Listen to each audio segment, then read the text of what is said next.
Baik, Assalamualaikum warahmatullahi wabarakatuh. Sebelumnya perkenalkan, nama saya Kifari Muhammad Ali Manurhak dengan NIM G0025190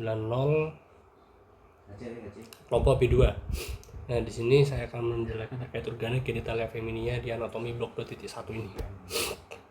Nah, di sini ada soal, yaitu seorang perempuan berusia 25 tahun baru saja menikah sekitar 3 bulan yang lalu. Sejak awal pernikahan keduanya sering memiliki keinginan kuat untuk segera memiliki keturunan. Nah, ada 3 pertanyaan. Yang pertama, jelaskan alur perjalanan oosit sejak dilepaskan dari ovarium sampai mencapai kavum uteri. Lalu yang kedua, ada menjelaskan di mana lokasi fertilisasi yang paling sering terjadi. Yang ketiga, jelaskan mengapa daerah fornix posterior itu memiliki nilai klinis penting. Kemudian kaitkan dengan prosedur seperti kuldosentesis dan kolpotomi. Oke, di sini saya akan menjelaskan alur perjalanan oosit dari ovarium ke kavum uteri. Nah, jadi perjalanan oositnya itu dimulai dari ovarium, tepatnya saat terjadi proses ovulasi, yaitu pelepasan oosit sekunder dari folikel de Graaff. Setelah dilepaskan oosit tidak langsung masuk ke rahim, tetapi terlebih dahulu ditangkap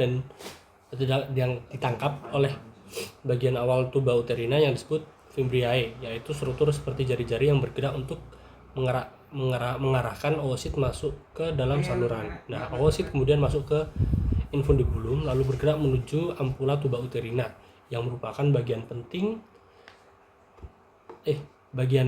yang paling lebar dari tuba. Nah, pergerakan ini dibantu oleh gerakan silia, yaitu rambut halus, dan kontraksi otot tuba.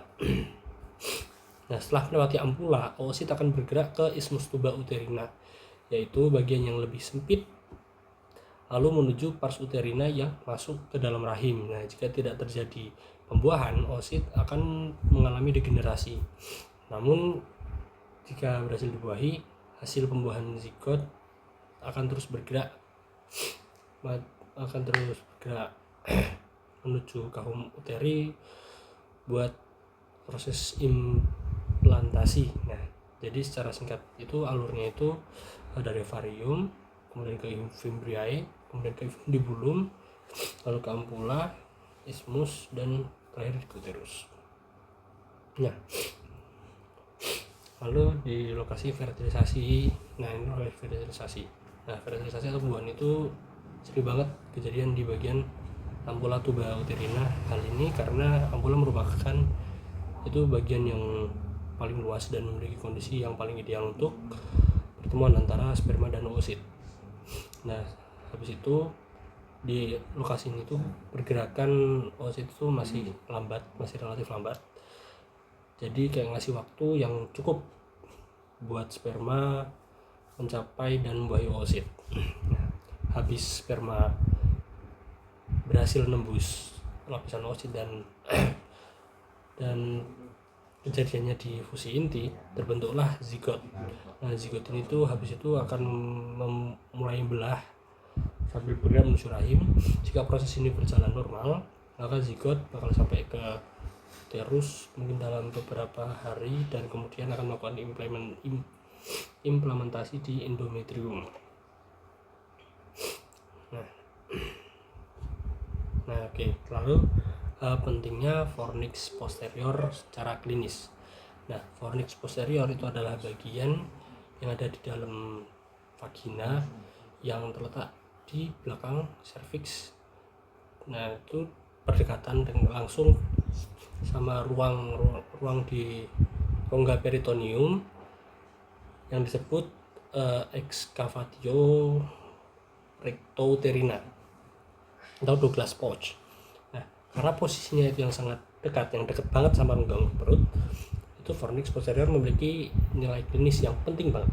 Nah, di kondisi tertentu kayak adanya cairan abnormal, misalnya darah pada kehamilan, ektopik atau infeksi, cairan itu bisa terkumpul di Douglas pouch. Nah, terus lewat fornix posterior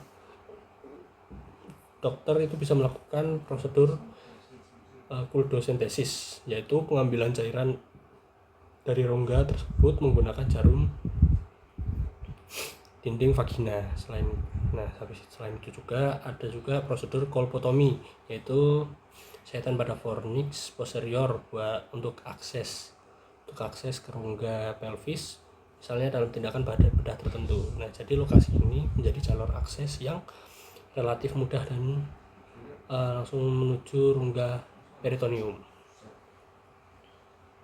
Nah, kalau misalnya kita kaitkan ke dalam kasusnya nih, dengan kasus perempuan yang baru menikah dan ingin segera memiliki keturunan, pemahaman tentang alur oosit dan lokasi fertilisasi itu menjadi penting banget, karena kita tuh jadi tahu keberhasilan hamilan tergantung pada pertemuan oosit dan sperma di ambula tuba uterina. Ya, mungkin sekian dari saya yang bisa saya jelaskan, kurang lebihnya saya mohon maaf. Wassalamualaikum warahmatullahi wabarakatuh.